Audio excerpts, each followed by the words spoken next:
Hey everybody, I want to talk to you about Anova, analysis of variance. It is a clever application of the two-sample F-test that we learned about in the previous video. So let me get started. Let me pop open my whiteboard. There we go. All right, so here's what Anova does. So firstly, Anova stands for analysis of variance. You might suspect then that Anova is a test about variances, and it's not. It's a test about whether several means are equal, which sounds strange, but I will explain the logic. Yeah,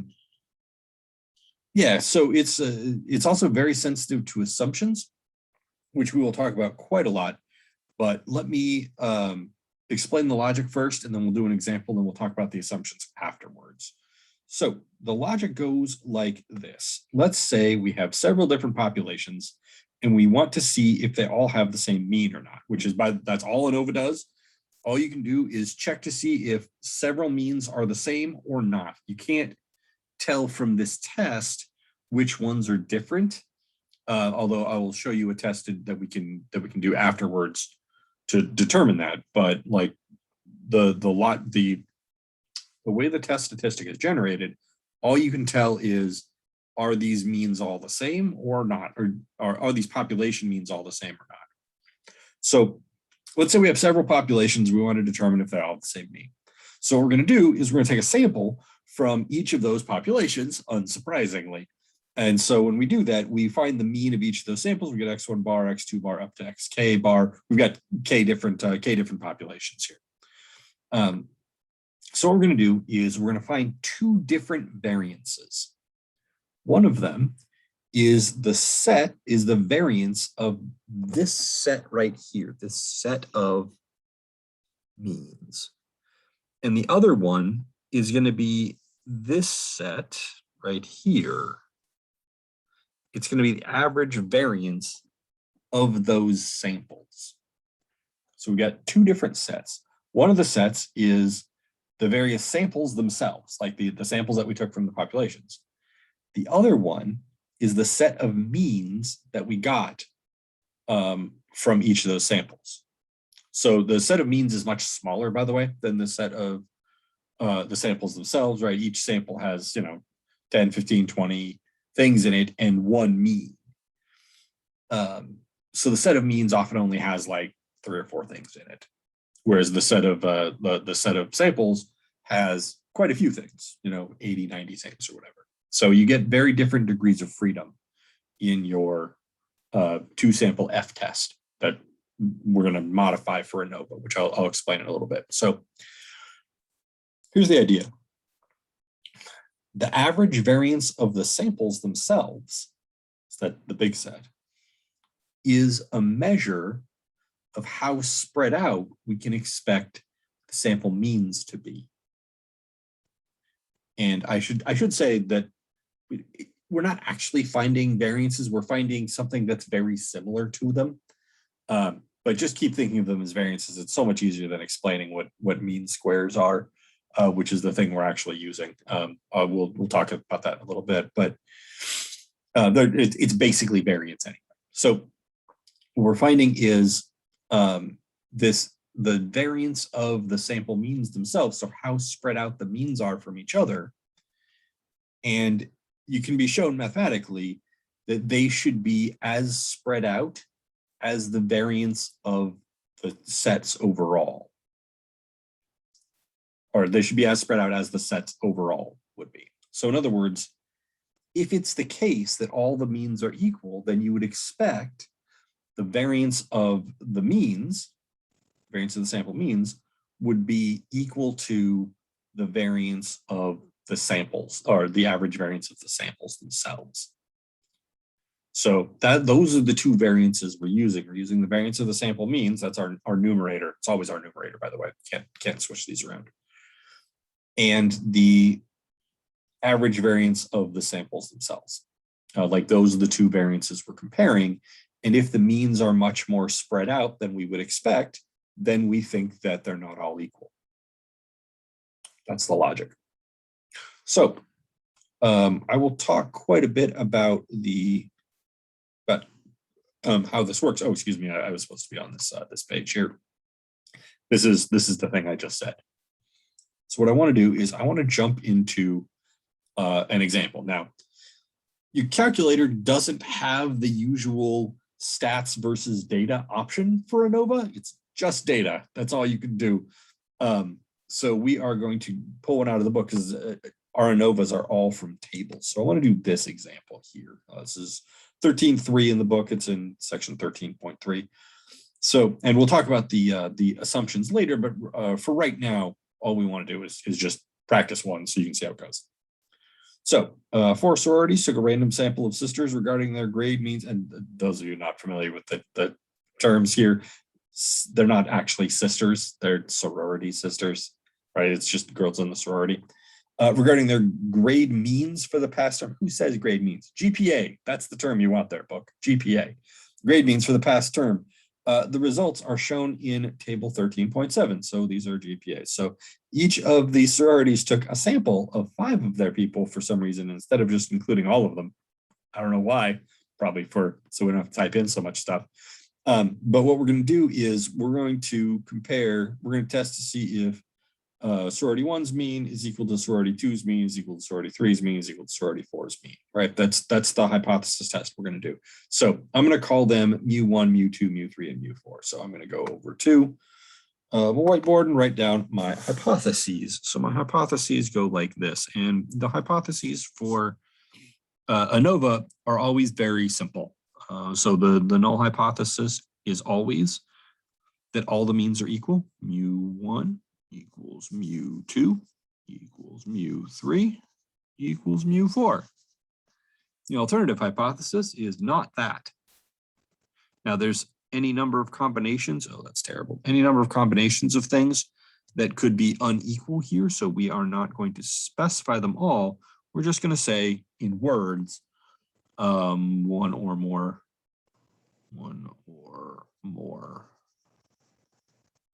mu's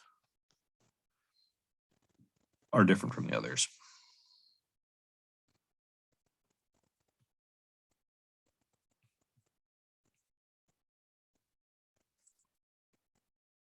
The rest. There we go. And that's how your hypotheses always go. If we wanted to put it more in the context of the problem, we could have like, well, one, we would probably name the sororities, right? Then it'd be like mu alpha equals mu phi equals mu kappa equal, like whatever the sororities are called. And then we could say like one or more of the sororities have different average GPAs than the other sororities. I certainly could have done that here. I didn't. This is fine. All right, so let's do this. So I'm going to show you how we want to put the data in. Then I'm not going to make you suffer through all of it because there's a bit of typing here. So I want to put all what is that, 20 of these numbers into the calculator. Where is, sorry, all my all the tools are in the way here. All right, so I'm going, and the place we do that is in the lists. So I need to go to stat and edit, which is the place we put data. Like this is just where data goes. I'll do the first one and then I'll cut and we'll come back. So each one of the samples goes in a different list. So sorority 1 is going to go in L1, sorority 2 is going to go in L2, etc. So sorority 1, 2.17, 1.85. So we got 2.17. Oh, this girl getting 1.85 is in danger, getting kicked out of her college. 2.83, 1.69. Man. I hope these girls do better in future semesters. 3.33. All right, she's doing okay. All right, so notice I've got L1, I've got all those 5 in. L2, I'm going to do the same thing. I'm going to put in sorority 2, and sorority 3, sorority 4, etc. I'm going to go ahead and pause right here and then come back once I've done that. Okay, I've typed that all in. Let's go look at what I've got here. I think I've got everything right. So I've put the 4 sororities into 4 different lists, 4 columns. And then the way we're going to do the Anova test is there's an Anova button, or as I said, a thing in tests called Anova, and that's what we're going to use. So here's how we do that. I'm going to go to stat and tests, and all the way at the bottom, there's Anova. lo and behold, that's the one we want. And there, you can see it's got a little parenthesis there. You have to tell it what lists you used. So I have to put in L1, L2, L3, L4. And the way we do that is, in case you don't remember, L1, L2, L3, and L4 are the second functions of the numbers 1, 2, 3, and 4 on the calculator. So I'm going to go second L1, comma, second L2, comma, second L3, comma, second L4, close parentheses. Right, so that's what we want the command to look like. I'm going to hit enter here, and then your screen, and my screen, is going to blow up with information, none of which I have explained. And I promise I will explain it later, but there's a p-value on there, and that's the thing we care about. So bam, there it is. Tons of information. We are going to care about maybe SXP. Not really much else, to be honest. I'll explain what factor and error and all that means. But the F statistic that we got, right, that's the S1 squared over S2 squared, or in this case, S1 squared is the variance of the sample means, and then S2 squared is the variance of the, is the average variance of the samples combined. And that's where they're getting this F ratio and this p-value, right? This p-value of 0.124. So that's actually smaller than I was expecting, to be honest, with samples of only size 5. I was not expecting to be able to detect a difference. But yeah, this isn't enough evidence. So this is like 12%.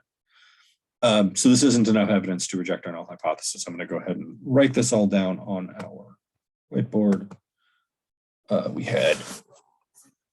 I'm just going to write down the p-value. I'm not going to write down all the ANOVA steps we did, but we had a p-value approximately equal to 0.124, which is greater than 5%. I actually don't know if we were using 5%. Let's go look. Make sure I'm not making a catastrophic error of using the wrong alpha. What am I trying to do here? Oh, new share. Boy, I must be getting tired here. That's over here. What are we doing here? Using a significance level of 1%. Holy moly, they want to be very specific. 1% is really low. You know, like it's not that critical that you use a low low alpha in this case. You would want to reserve low alphas for things where it's really important not to make a type 1 error. And here it's just not that important. But anyway, whatever, 1% is fine. So this is not big enough to reject the null hypothesis. So that's what I'm going to say. I'm going to say this is not enough evidence to suggest that the mean GPAs are different for these sororities. Let's type that in here. This is not enough evidence to suggest the mean GPAs are different for these sororities. Let's get that all on the screen. Mean GPAs are different for these sororities. Yeah. Okay. That's really all I wanted to say there. Bam, done. Yeah, not much to it. Like once we know what we're doing and how to type it in and get the results, there really isn't that much there. So what I want to do is I want to go back and explain the various things that are on the Anova screen, just so it's not so unfamiliar, right? I don't want to just skip over everything that we're doing here. So let's look at this Anova screen. Oh, darn it. Oh, anyway, sorry. I hit something that calculator didn't like, got rid of everything. So anyway, here we go. So apparently I hit the left arrow. Yeah, I hit the left arrow instead of up or down. So here's what we've got. Okay, F, we know what F is. F is the test statistic. It's the ratio of two variances. We found an F earlier in a previous video when we were doing two sample F tests. This is the same thing. Okay, factor and error are the things that it calls the variances of the sample means and the average variance of all the samples. So here is what we're doing. All this stuff, the degrees of freedom, some SS and MS, I don't care about that. I'm going to explain what they are, but they're just parts, they're just parts of the variance, essentially. I'm going to ignore SS. SS stands for sum of squares. MS stands for mean squares. Mean squares is just sum of squares divided by degrees of freedom. So if I took 2.88732 and divided it by 3, I would get 0.96244. Same thing for down here, error.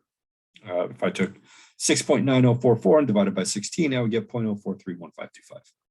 So that's where those numbers are coming from.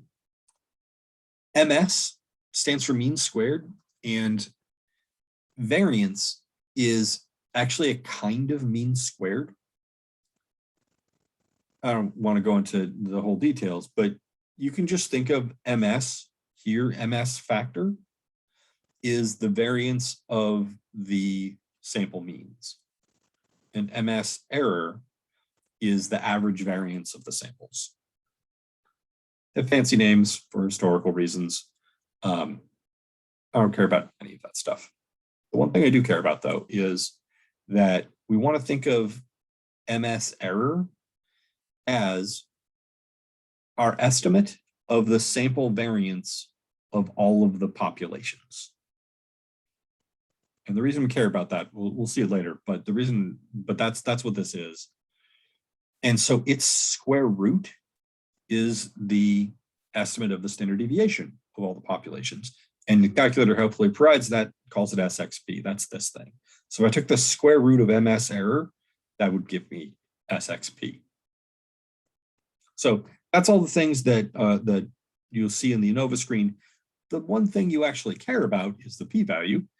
And what, like, if I went and did FCDF, maybe I'll just do this just to make the point. FCDF of 2.23 up to infinity with 3 numerator and 16 denominator degrees of freedom, this is the thing I would get. Maybe I won't do that. You trust me. You know I'm telling you the truth. But that's what you'd get. If you did FCDF 2.23 with 3 and 16 degrees of freedom, you would have 0.12414. That's the area to the right. That's the area to the right of 2.23. So yeah, that's what Anova is. Now, I want to talk about the assumptions that go into Anova, because Anova is actually quite sensitive to assumptions. So yeah, that's the other thing I want to do here. So firstly, let's talk about what the assumptions are. So Anova assumptions are these. 1, all the populations have equal variances. This is why MSW, the mean squares, sorry, they call it mean squares error, is for the calculator. That's why so what I'm trying to say here is that the reason we are finding the average variance of all the samples is because we're assuming that all the populations have equal variances, so we get a better estimate of the overall variance for all of them by averaging the ones that we have, right? We sort of make it a bigger sample, essentially, to find those variances. So that's why we're averaging those variances, is because the variance of the overall whole group of samples is also how spread out we would expect the sample means to be. You can show that mathematically. We are absolutely not going to, but you can, which is why Anova works in the first place, because we need this. If we don't have this, then averaging the variances doesn't actually make any sense, and you're averaging things that are unlike, which is not a thing you want to do. Second assumption is that all the populations are normally distributed. That is for the central limit theorem. We need the central limit theorem because we need to know the sampling distributions of the sample means for each one, which is why we can do all the like background math that we're doing here to make this all work. And you might notice that when we go look at these, our samples are very small, and that's pretty common in Anova, that you have relatively small samples. So we would not be able to use the central limit theorem on this data unless the population was normally distributed, because certainly n is not at least 30, n is in fact 5, which is really small here. So that's why we make that assumption for the make that second assumption there. And the third one is that all the samples are independent of each other. And it's because, again, of the way we combine the distributions when we're doing the math in the background, like we need that to be true because we're assuming that like we combine two normal distributions that we got from number 2 here and get another normal distribution. And that's not necessarily true if our samples are non-independent of each other, right? There could be correlations between them, which are problematic. That third assumption is a thing that we're mostly just going to ignore. Of these, the normality turns out to be the one that's really sensitive. Anova is really sensitive to samples from normal distributions. I actually don't really know why. I will refer you to Wikipedia, which has quite a lot of information on the subject, but yeah, why that's the case is not going to be really relevant for us. We are going to check these assumptions though. So that's the next thing I want to do. So I want to just run through these in order. We'll check the ones we can check and ignore the ones we can't, and just hope it all comes out well. So equal variances here. The way we can check to see if the variances are equal for all of our samples, right? All populations have equal variances. So I'm sorry, I should say, the way we can check to see if the variances are equal for all of our populations is to do a 2-sample F-test, right? So 2-sample F-test, to do 2-sample F-tests, yeah, on the samples with no, it's a 2-sample F-test, pardon me. Let's fix that typo right now before it goes into the 2-sample F-test. Goes into the whiteboard slides. So we're going to do a 2-sample F-test on the, oh gosh darn it, it leaves my name up there. I wish it wouldn't do that. There we go. Nope. Oh, come on. Oh, all right, I got rid of it. Success. Okay, we're going to do 2-sample F-test on the samples that have the largest and smallest variances and see if they're equal or not. And if so, here's the idea. So we're going to have here. Let's write this down. So we're going to have sigma 1, sigma 2, sigma 3, and sigma 4. That is not what I wanted at all. Let's try that again. Sorry about that. Those shouldn't be sigmas. They should be s's, because we are using samples. So we got S1, S2, S3, and S4. And those are the sample standard deviations from each of the groups that we have, right? So I'm going to find the sample standard deviation of L1 and the sample standard deviation of L2 and L3 and L4, and we're going to write those down, and then we'll come right back here. So let's go over to the calculator for a second. So calculator's here. So I'm going to, let's clear this off, go back to stat edit, and just note that this was sorority 1, 2, 3, and 4. So I'm going to find the standard deviation of L1, standard deviation of L2, L3, L4, and I'm going to write them all down. So let's do that. The easiest way to do that, and it's been a while since we did this, but you can do it on your calculator very easily. Stat, calc, and number 1 is one variable stats. And we're going to do L1, no frequency list. Calculate it up. So the standard deviation that we want is S here. So 0.6903 for 1. I'm going to go write that down. This one. 0.6903. And then we're going to do the same thing for the others. I might as well just run through this. It doesn't take all that long. So stat, calc, one variable stats, L2. So second 2 to get L2. We get 0.6092.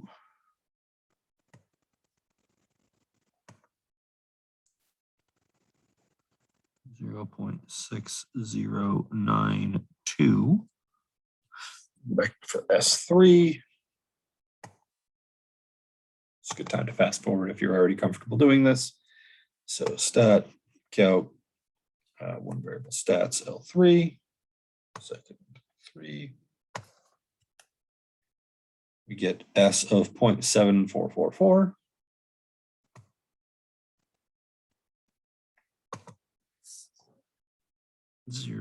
0.7444, and my computer is warning me that it is running out of power, so pardon me.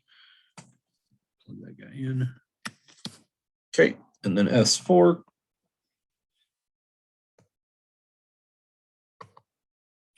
Do stat, calc, one variable stats for L4, second 4. 0.5695. All right. And once we got that down, 0.5695. All right. So here's the point I'm going to make. I'm going to do a single 2-sample F test. We could do 2-sample F tests on all the combinations of these things, right? We could do S1, S2, S1, S3, S1, S4, S2, S3, S2, S4, and S3, S4, right? We could do 2-sample F tests on all of those, but it's completely unnecessary because the assumption is all of these variances are equal, or these are the standard deviations, but all the variances are equal. So if we just check the ones that are the farthest apart, these two guys right here, and they come out equal, then all the others are sandwiched in between, and we can assume that they're all equal. If S3 and S4 here are not equal to each other in our 2-sample F test, well, then we didn't meet the assumption. Not all the variances are equal, right? Because we need them all to be equal. So if we just check the ones that are least likely to be equal, or to be from equal populations with equal variance, and they work out, then they all work out. So we don't have to do 6 2-sample F tests. We just need 1 2-sample F test here. So I'm going to go ahead and do that. So just a quick reminder, our 2-sample F test goes like this. The null hypothesis is that sigma 1 squared equals, I'm not going to use 1 and 2. I'm going to use 3 and 4 because those are the ones that we're using. Or those are the ones that are farthest apart in this case. So sigma 3 squared equals sigma 4 squared. And the alternative hypothesis is that sigma 3 squared does not equal sigma 4 squared. So I'm going to go ahead and just jam these into the calculator. Both these have a sample size of 5, if you remember from the data that we had. And in fact, I think you could use data for this if we want to. I might as well. So let's go ahead and go to the calculator. All right, so if we do a 2-sample F test, that is stat tests 2-sample F. Oh, we can just use data. We actually have raw data that's in L3 and L4 data. This one is L3, second L3. This 2, L4, second L4. Frequency, leave them both as 1, and this is not equal to because we're just checking to see if they're equal or not. Calculate it up. And p-value 0.6165, nowhere near enough evidence to reject the null hypothesis. So it seems very reasonable to think that that S3 and S4, so sorority 3 and sorority 4, have populations with equal standard deviations, or equal variances, same thing. And so the other ones that are sandwiched between those two also can be presumed to be equal. Back to my assumptions. Where are we at here? Whiteboard. Okay, so we our results don't reject H naught.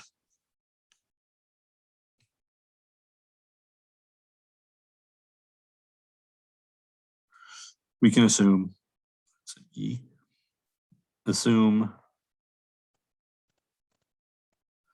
equal variances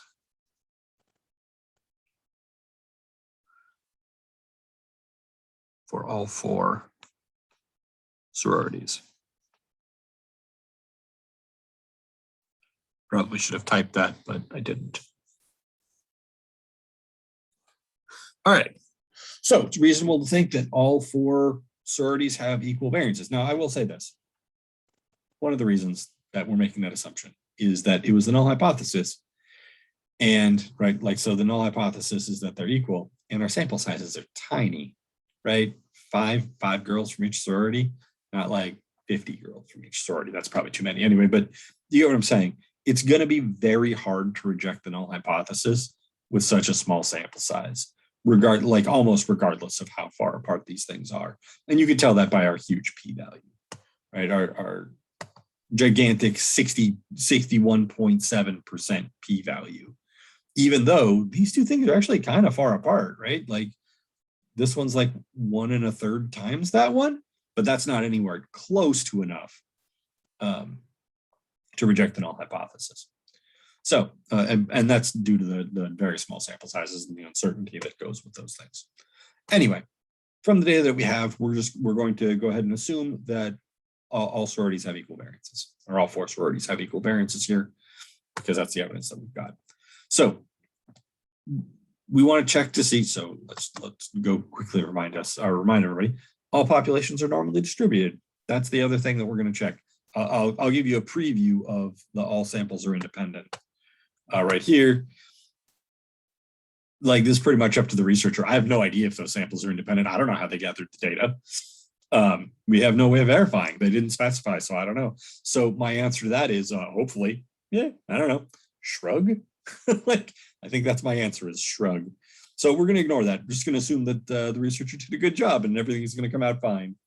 You may want to mention this when you're writing an Anova conclusion. All right, so. Yeah, so there is technically a hypothesis test you can do to tell if a set of data differs from a normal distribution by a certain amount. We're not going to do that. We're instead going to eyeball some graphs. This is an important assumption, though, so we don't want to just ignore it. And we do have a way to check for normality. I don't believe I have ever shown you guys this. Oh, just stupid nameplate. Stop it. Okay, I don't believe I've ever shown you this, but what we're going to do is we're going to make something called a normal probability plot, also called a QQ plot. Your calculator will do this. It's very convenient, actually. It's really nice because all the data is already in the calculator. So I'm just going to use the calculator to do that. But I have to tell you what we're looking for. Looking for something that's basically a straight line. I'll show you what I mean. So let's go ahead and do that. So I'm going to quit here and I'm going to go to stat plot, which is the second function of y equals. Let's do plot 1. So we've got 6 graphs here. We've got scatter plot, which we will be using. I don't know if we've used one of these before. You probably used one of these in an algebra class at some point. If not, well, we'll see it. We'll see it in a little bit when we do regression, which is the last topic. This is a scatter plot where they draw lines between the dots. This is a histogram, box plot, box plot. This is a normal probability plot. So we are going to select that one. Data list just tells you obviously which list we're choosing. We're going to do all 4 of them. I don't care which data axis. It really makes no difference. All we're looking for is whether it's straight.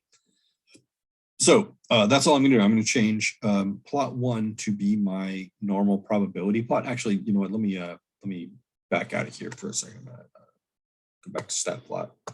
Did it leave it that way? It did. I'm gonna go ahead and change that back to this. So what I actually do in my calculator, or on the occasions when I have a physical calculator, which are not many, what I usually do is leave, because we end up making these plots reasonably often. So I just actually leave plot 3 on normal probability plot. So I'll go ahead and do that here, right? It's when I log into the calculator the next time, it'll be deleted. It'll be back where it was this time, but this is what I would actually do in my calculator. So I would just leave plot 3 on normal probability plot. I always make plot 1 and plot 2 both scatter plots and plot 3 normal probability. All right, so L1, black, yeah, this is all fine. So let's go ahead and go to y equals and graph this. So that was plot 3. So I'm going to change plot 3. I'm going to go up to plot 3 and turn it on by highlighting it. I don't know if you guys, I think I've mentioned this about the calculators, but this is where you, like the y equals screen is where you go to turn graphs on and off essentially. So I'm just going to turn plot 3 on, and I usually come to y equals to make sure I don't have a bunch of other stuff here that I don't want to graph. Because sometimes, you know, you end up leaving functions in your y equals or have other plots on if you're doing statistics or whatever. This will be really relevant when we get to regression, but I'm just going to turn plot 3 on and hit graph. There we go. That doesn't show me very much. This looks reasonably straight. So I'm going to zoom stat, which is zoom and then number 9. You can just hit 9. I just scroll down for your edification there. This is straight-ish. It is not terribly unstraight, which is really what we're looking for. I will show you an example of something that would not qualify as straight in a little bit. This is straight enough. It's pretty close.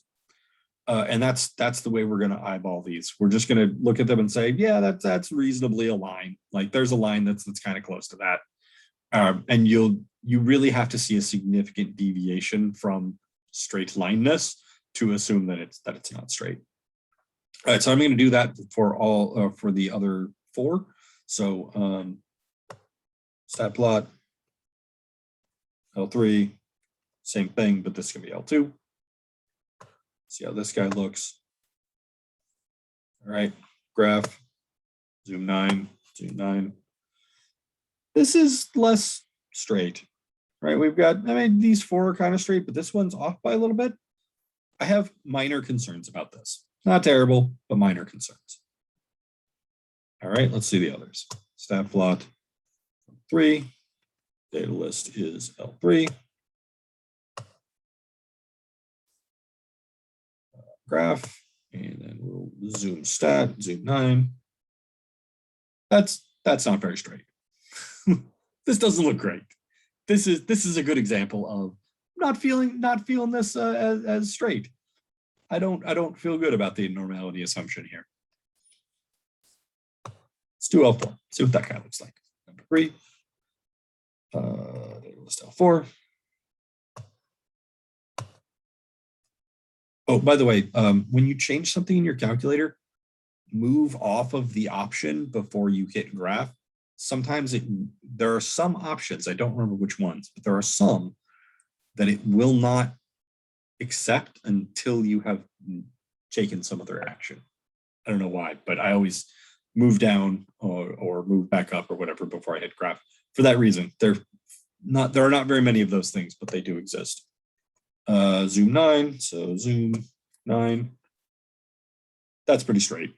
This is a good example of nice and straight, basically. Okay, so 2 and 3.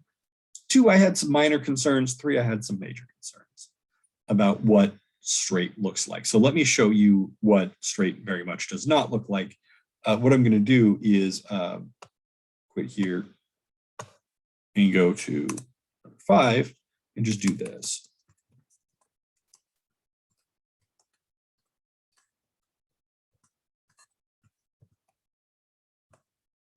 And I think we can all agree that this data looks like it came from a uniform distribution, not a normal distribution. So when I do a normal probability plot of L5, I should not get something that looks straight. I should get something that looks not straight at all. So let's go do that. Stat plots 3. Let's do L5 here. Graph to zoom 9, and that is more straight than I was expecting. But you can definitely see a pattern, right? Like it's straight in the middle here, but not so much at the edges. I guess I should have done a few more of these. But if you graph more of these, like if you did 50 of these, it would look like it would be much more not straight.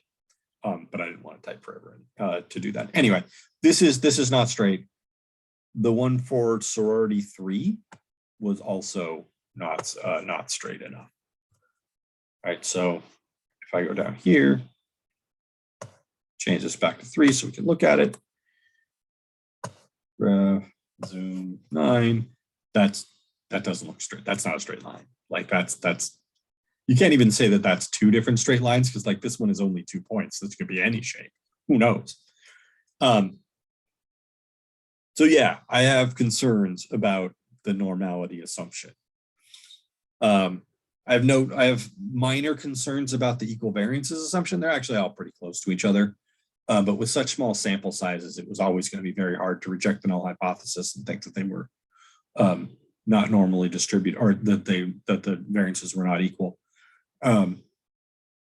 excuse me, but I have very serious concerns about the normality assumption. That one turns out to be really important. So I want to go back to my conclusion here and modify it. So again, independence, I don't know, hopefully. And we'll talk about post-hoc tests in just a second. I'm gonna do one for you and show you that one. But first I want to modify my conclusion, which is this. What am I trying to do? Write text. That's what I'm trying to do. So my conclusion actually looks more like this. Or say we don't have enough evidence to suggest that the sororities have different average GPAs. Right, that was my bland, straight off the bat conclusion. However, we have some concerns about the methodology used. The assumption of equal variances seems fine, but the assumption of population normality is questionable, particularly in the cases of sorority 2. These 2 and 3.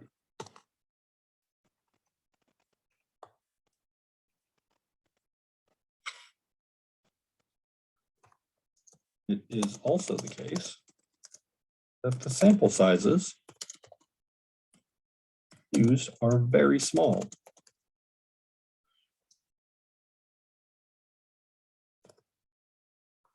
Leading to some uncertainty about the conclusion.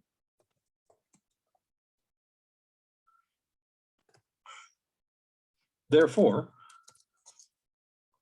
while this test did not detect any differences in average GPA,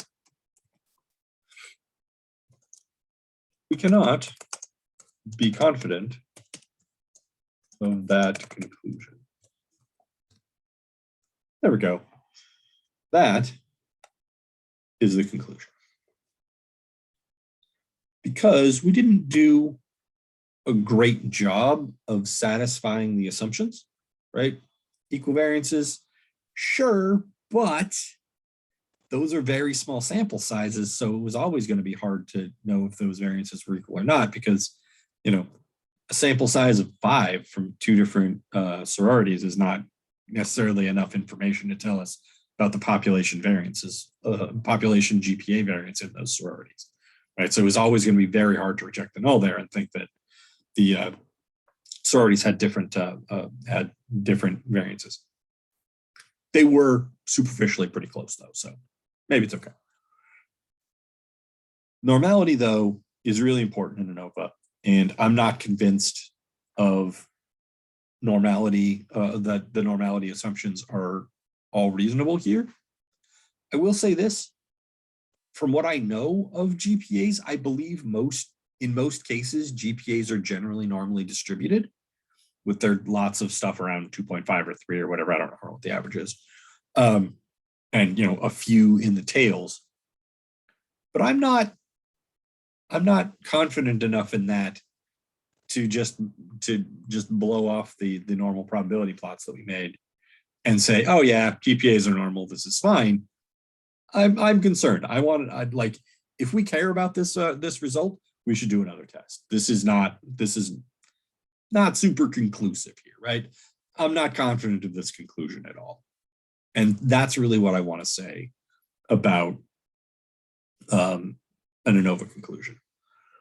You really have to take into account the assumptions. Now, I should say this. It's actually really important in general in statistics to taking into account the assumptions, right? Not like weakly satisfied assumptions lead to weak conclusions, right? You shouldn't feel confident in a conclusion if you're not super confident of the assumptions that you made. And our p-value was like 12%. That's not huge. It's over here before we started checking assumptions, right? It's not huge. It's significantly larger than 1%. I don't know why they're so picky with the 1%, but this isn't like 0.7 or something, right? This is small-ish, and maybe with a bigger sample size, we'd be able to detect a difference.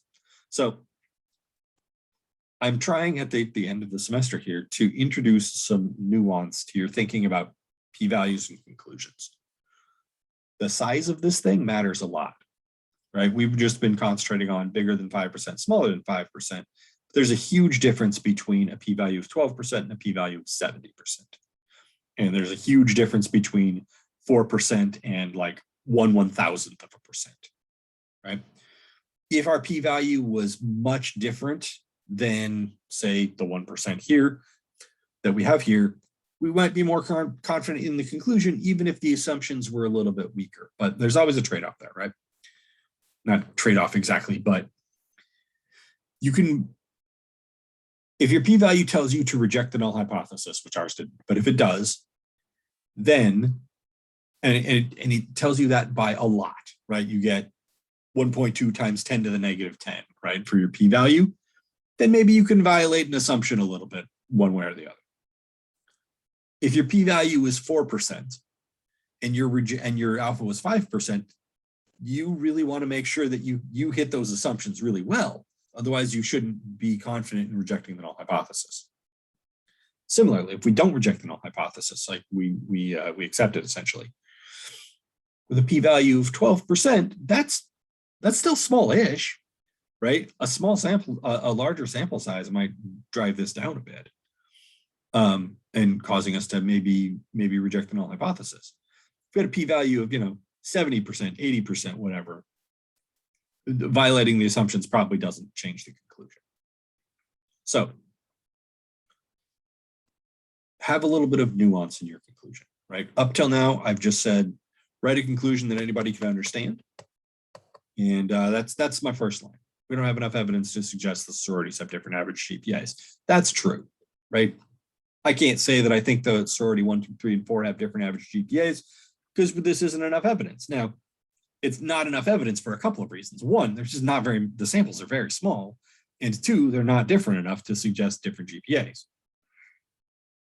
But to do the test we did, right, there's some assumptions we have to make. And so I'm not really feeling this test. I just don't think this test was conclusive one way or the other. But I certainly don't have enough evidence to reject it. So we accept it. We assume that all the sororities have the same GPAs, even though if we look at the data, they actually look kind of different, to be honest, right? Like I think it was sorority, was it 3? One of them had like a really successful, sorority 3, right? If you look at the girls from sorority 3, 2.63, was it 2.63? I thought it was 3.63. No, 2.63, I did it right. The girls from sorority 3 are all doing okay, right? We got some C's in here, but we got high B and a 4.0 student. And this sorority 4 has, it's got 4 girls with, or 3 with B averages, one with an A- average and one with a C average. And you look at 1 and 2, right? 1 and 2, like the girls in sorority 1, at least in the sample here, 2 of them are in danger of like getting kicked out of college for bad grades. Right? Like under 2 is usually a bad sign. And then this girl is just barely scraping by at a 2.17. And the whole thing, like if we had just randomly gotten a different girl here who, instead of having a 3.33, had a 2.15 or whatever, whole conclusion changes, right? Because then this mean looks really different from that one, and we probably get an entirely different conclusion in our p-value. So the whole test kind of hinged on like the fact that this one girl was pretty successful, or maybe this one girl, because this sorority's not doing so hot in the grades either. So like with these small sample sizes, who specifically is in the sample matters a ton. And if we had gotten another girl with like a 1 point something GPA here, everything changes. And so that doesn't lend me a lot of confidence to my conclusion. about all the sororities having equal GPAs. So again, small sample size is problematic. I don't know why they have a sample size of just 5 each. That seems like not anywhere near enough to draw reasonable conclusions, but that's the data we got. So, okay. Now, in general, if you reject the null hypothesis, by the way, this is an entirely, I'm just making a complete change here. If you reject the null hypothesis in an Anova test, the null hypothesis says that mu1 equals mu2 equals mu3 equals mu4, right? So for us, and we'd have as many of these as we have samples. For us, we think that that sorority 1, sorority 2, sorority 3, sorority 4 have equal GPAs. If we ended up rejecting the null hypothesis, that would mean that we thought that one or more of those sororities had different GPAs than the others. And that's a really vague conclusion. And what we really want to know is, okay, which one, right? All Anova tells us is these are not all the same or they are all the same. Well, if they're not all the same, the next natural question is, well, which ones are different? So I am going to show you a post-hoc test, or just sometimes just called a post test, to tell that. And I'm just going to do the simplest one. There are some other ones that you can do that are fancier, but this is a good example. And if you ever get deep into the weeds in Anova, like for instance, if you are going into psychology, psychologists use Anova a lot of the time for their tests, and so you'll end up knowing a lot more about Anova. But this is good enough to get you started. Just know that there are other post hoc tests exist. So here's the one that we're going to do. We're just going to make a confidence interval for each one. I'm going to make confidence intervals for each of the samples. So confidence interval for the population mean GPA for each of the samples from the samples in our Anova test. And the ones that overlap are the ones that we think are the same, or that potentially could have the same mean, and the ones that don't overlap with at least one of the other ones, we're going to think are different from each other. So that's basically it. So what I'm going to do, I'm just going to go ahead and make a new whiteboard page. If I can find my cursor, there it is. It's so tiny. Okay, so we're going to do sample 1. So sample 1. Now, somewhat problematically, the best choice of standard deviation that we're going to use. So again, we're going to do, let me erase that and give myself a little bit more room. So redo.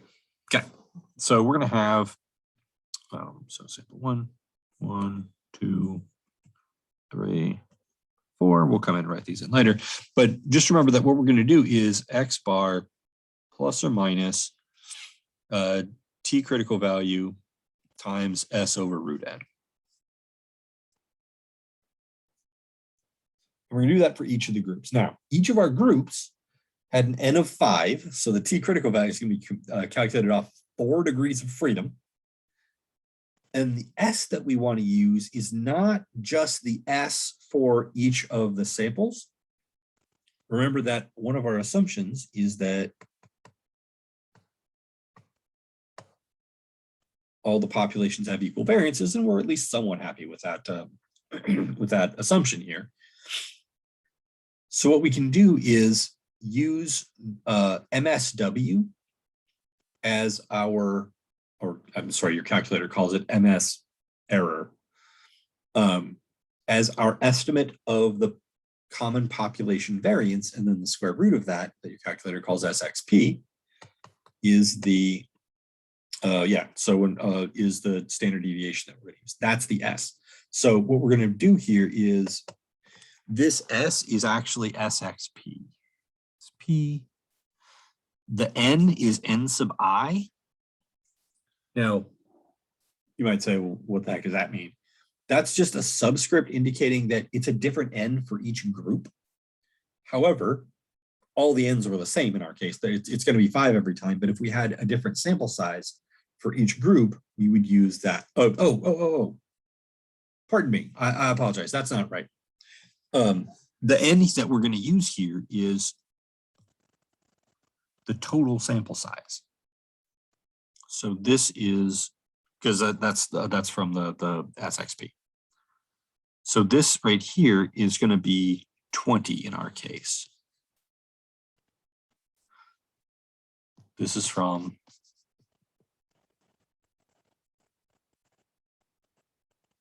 all the samples.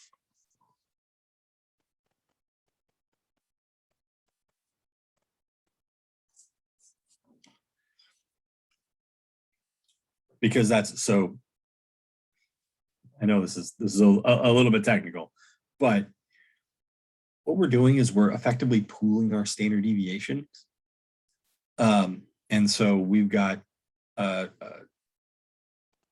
yeah, we have a total sample size of 20. And this T sub C, I said it was off before. That's not right either. So I should have taken a second to review this before I started talking. This is going to have 16 degrees of freedom. And the reason it's going to have 16 is that we need the degrees of freedom to go with the standard deviation. And our standard deviation here is calculated off of MSW, which comes from a sample size of 20, but it's really 4 fours, right? It's the average standard deviation of 4 samples of size 5. So we have 4 degrees of freedom from the first one and 4 from the second one, 4 from the third, and 4 from the fourth. That's where the 16 comes from. It's just the sum of those. So the calculator, we're going to have to kind of tell the calculator how to do all this, because we can't just tell it to do L1 because it won't know that this is an Anova confidence interval. So we have to figure out all this nonsense. Let's go ahead and do that. I'm just going to make 95% confidence intervals because those are the standard ones. So that means I need, let's go one more page. I need to know what the T critical value for 16 degrees of freedom is. So if I have 95% and this is T with 16 degrees of freedom, I need to know what these are, right? So this is 0.025 over here. So I'm going to go do inverse T of 0.025 with 16 degrees of freedom in the calculator.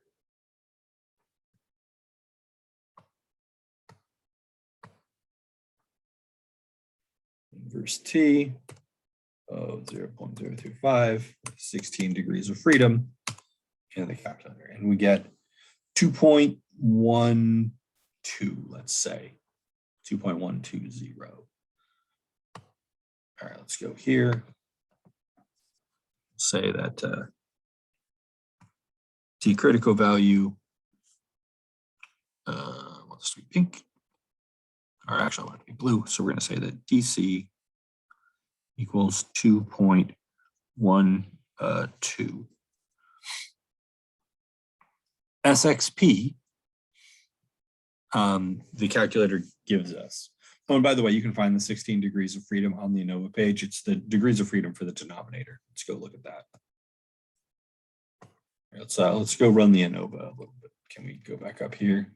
There's that's where I ran the Anova. Do that. Okay, so you can see the degrees of freedom is 16. That's the 16 I was talking about. There's 4 from each of the samples, so you end up with 16. And that's the 16 we're using here. So our SXP is going to be 0.657, let's say. Let's go back here. SXP equals 0.657. And then the ends are 20. And then the X bar, that one comes from each sample separately. So for number one, we have to go find all of the samples. So let's go ahead and do that, or find the average for all the samples. So let's go ahead and do that. Again, this would be much easier if it was on a computer, but computers don't actually do a very good job. Like I don't even think there's an Anova test in Excel sheets. Maybe there is. If there is, it's super inconvenient. I've seen the way they do this on calculators and it's on computers, and it's not, if you're not using a statistical program like SPSS or R or something, it's kind of a pain to do. Much harder. The calculator actually does a much better job than those in general. So anyway, I'm going to go to stat calc, one variable stats. I might as well do L4 while I'm here. And I'm writing down the mean this time. So X bar 3.152. So we're going to have this is going to be 3.152, 3.152 plus or minus, and we'll figure that stuff out in a little bit. But I'm going to do the other, get the other sample means. So stat calc, one variable stats, L1.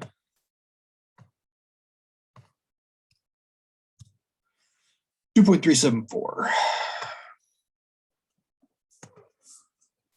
2.374 plus or minus some stuff. And then for number 2, back to calculator, stat calc, one variable stats, L2, second 2,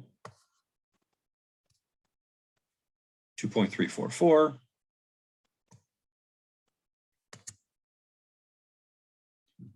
344 plus or minus some amount. And then number 3, which probably had the highest mean, I would imagine. Let's go look. Stat calc, one variable stats, L3. 3.0H2. Oh, actually, the fourth group did. So 3.0H2 plus or minus some stuff. So the sum stuff is going to be the same for all of the groups because the T critical value that we're using is the same for all of them because we're, again, sort of treating this all like one big sample. SXP is the same for all of them, and N is the same for all of them because we're using the N for MSW. So that's the way we're gonna do this. So I've got excuse me. Let's go figure out what this number is. 2.12 times 0.0657 divided by the square root of 20. And then that's the amount that we're gonna that's the margin of error for all of these So 2.12, 0.065 or 0.657 makes 20. So let's go to the calculator. So I'm gonna go 2.12 times 0.657 divided by the square root of SXP, which was, of N, which is 20. So let's do that.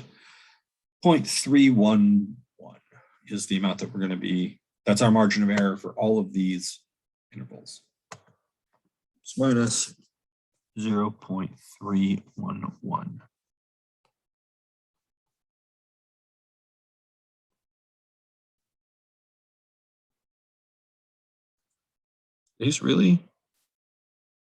These are barely going to overlap, if at all. So our interval for 1 is here. I'm gonna erase my TCs. No, I shouldn't do that. I'm just gonna put them here. 1, 2, 3, 4. All right, 2.374 plus or minus 0.311. 2.374 minus 0.311. Same thing with plus. That really doesn't get there. I wonder if I'm if my version of this post-hoc test is being too generous with the sample size. Well, I might post a correction that I'm not gonna edit this video. It's just too much of a hassle to reshoot the whole thing. But I might post a correction and see if I've messed up this post-hoc test. It's been a while since I did it. So 2.063 to 2.685. So let's go ahead and do that. Let's write that down. 2.063, 2.685. So 2.063 to, I didn't leave myself enough room.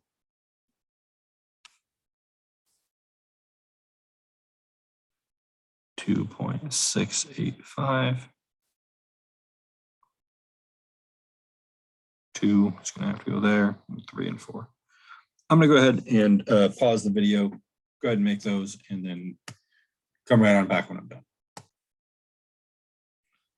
All right, so I finished calculating all my confidence intervals. Let's go look at them. I need to go check to see if I am doing this test right and telling you to do this test right or not. I was under the impression that we should use n equals 20 for all of the samples, because that's where our standard deviation came from, and that's usually how that goes. But I could be wrong about that. I'm going to go check on that and make another. I'll shoot another correction video if I need to. But this is your basic post hoc test.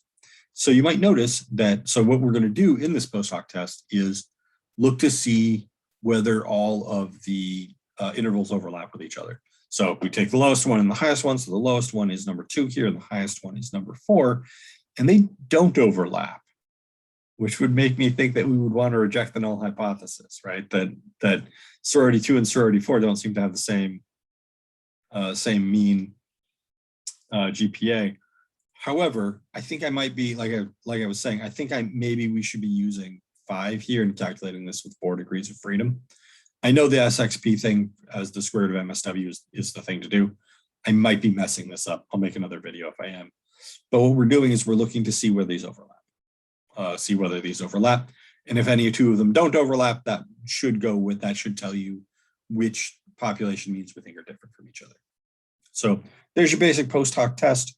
That's the simplest one I know of, is just make confidence intervals for all the groups, use the common population standard deviation estimate as your estimate, as your S, and then see which intervals overlap and which don't.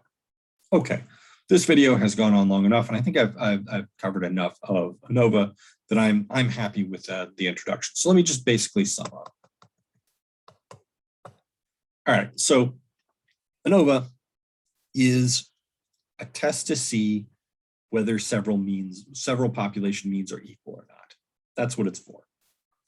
The way you do that involves variance, but you don't really, you barely have to know that, right? To do, like, you can get the p-value out of your calculator without ever knowing that. So the fact that there's variance involved may be a little confusing.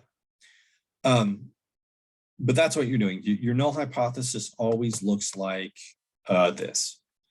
All the means are equal, and the alternative is always the same thing. One or more of the means are not equal to each other. To do the test, you're going to have to put all of your data into calculator or computer. For us, it was example 13.3, right? So we take our data, and our different samples go into different columns in the calculator, different lists, I should say, L1, L2, L3, L4, in this case. Once we've got L1, L2, L3, L4 in, we kind of hit the Anova button. We go to test Anova, or stat test Anova, and then that's what we get. So we go to, let's clear this out here. Stat, tests, Anova, and we tell it which columns we put things in, right? So we put things in L1, L2, L3, L4. So L1, comma, L2, there's a button on the keyboard for this, comma, L3, comma, L4, close parentheses, and hit enter. Don't hit it twice. I think I might have hit it twice there, but that's okay. And the thing you care about is your p-value. And if you're doing post hoc tests, you're going to care about SXP, because that's going to be your estimation of the common population standard deviation. Things to remember: MS error, also called MSW for MS within if you read the book. That is your estimate of the common population variance. So that's the average of the variances of the samples. And then MS factor is the variance of the X bars, the various means. That's what this is. And that's the F statistic they're making, is they're doing MS factor divided by MS error, and then using FCDF to get your p-value. Now always go to the right. So once you've done that, once you're happy with, or once you've I want to say once you've done that. The conclusion that you get in Anova is a little more nuanced than the conclusions that we've done up to this point, because Anova is so sensitive to assumptions. You need these assumptions. We're gonna, like, you can basically just cross this last one out. Like, we're not really gonna do that one. It is an assumption that you need to make. It is rare that we will be able to check it. To do the populations that have equal variances, or to check whether populations have equal variances, we want to do a 2-sample F test. 2-sample F.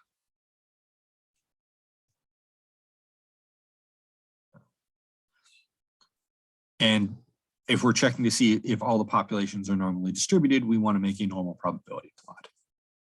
That is a weird N.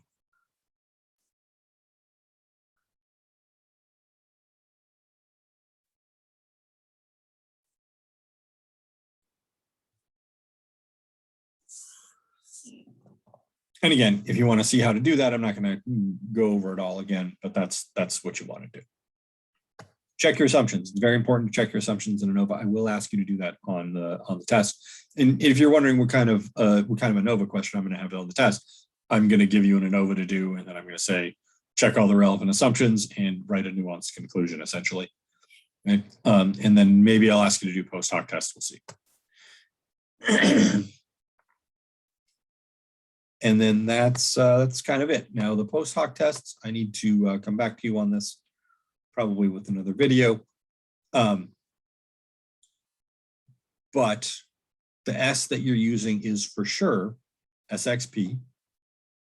I have to check on these guys to make sure I'm not telling you something wrong here, because the post-hoc test that we're doing doesn't seem to agree with our results. Or the post-hoc test I told you to do here doesn't seem to agree with our results. So I'll make another video on that, see if I've done something wrong there. And that is what I want to say about Anova, I think. So I'll go ahead, stop the video there, and I will see you guys in the next video.